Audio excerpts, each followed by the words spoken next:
Cthulhu Jack. What happens when Batman hangs up his cape to become a detective in a small town? Or a goddamn vigilante savior. Even crime fighters must eat. Where the soundtrack to this unintentional laugh fest is led by Motorhead. I'm talking about Zombie Nightmare from 1987. This low-rent undead revenge film makes about as much sense as a Flowbee. You can suck your whole family, mom, sister, and watch Uncle Steve suck himself. With Amiga-style opening credits and Ace of Spades pumping your heart valves till they burst. This propels us to a foul ball across home plate opening that lets this deflated balloon of a movie know what we're all in for from here on out. I think this is supposed to be 1950s. A telltale sign is the cuffed jeans and brand new Chucks. Otherwise, this looks like an 80s movie. These two dopey hooligans decide to follow Molly, a Haitian student who is in the into their own neighborhood. I do believe you're right, Mr. Phone. Their plot to play handsy backfires when young Tony's dad steps in to kick ass, only to get stuck like a pig, plopping his full dead weight on this poor gal. Of course, the hooligans take flight and are never caught. This dissolves into an all-grown-up Tony, who snaps out of this horrible exposition. On his way home after the game, Tony isn't just swinging one bat around in the dugout. That's nice, son. You forgot the groceries. Only to be sent off once again to Mr. Hooper's. Hi, Mr. Pooper. Hooper? Hooper. Wait a minute. I forgot my wheat chair. Now, under the back. Under that. With fisticuffs flying, Tony thwarts two local punks who bring a gun to a rock'em sock'em fight. Tony is played by muscle-bound metalhead John Mikl Thor. Once Tony tosses out the trash, he heads home, only to be instantly knocked to the curb by Tia Carrere. In her first role, along with her dirtbag friends, Mr. Hooper, with the aid of two locals, drives Tony's corpse back to his mom's house. Why wouldn't they just call the cops at the scene of the accident? Right, budget constraints. Mom has local boob one rustle up a now grown-up Molly. Run over to Molly McKenby's house. Bring her back here right away. Sure, Mrs. Washington. Who also happens to be a practitioner of Haitian voodoo. How does Mom know this? A favor. She owes me one.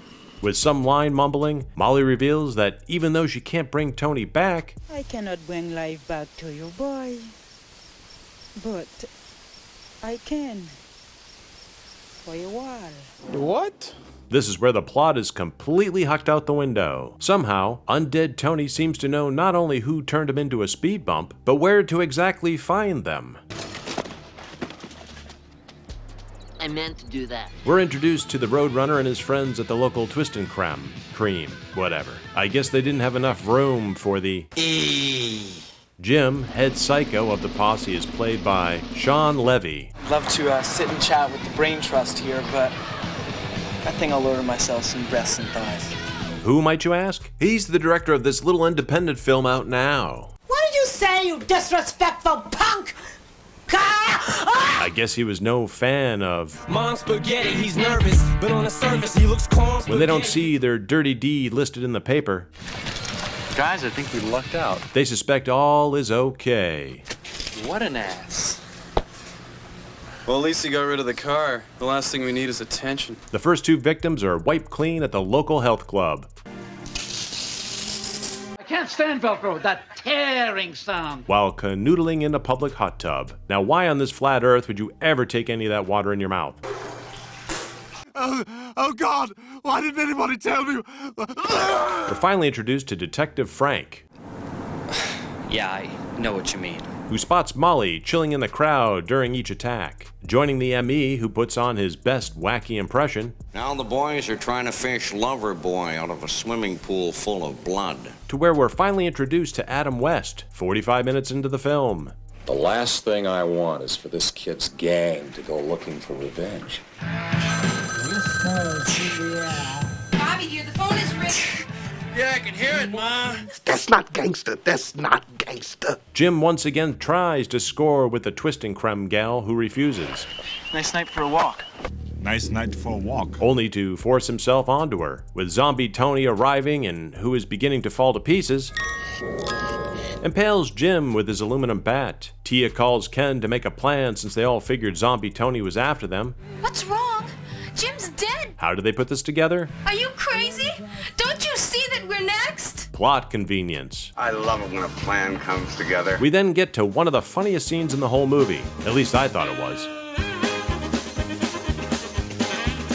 By this point, my mentality was compromised. Batman tells Frank, "You're just a little ticked because you couldn't grab the brass ring and solve this case yourself." even though Frank has his own theories. Frank tells Batman he's gonna question Molly. Say the line, Bart. Batty old broad likes to follow ambulances around. This sudden revelation perturbs Batman, who calls Robin. Yeah, what is it?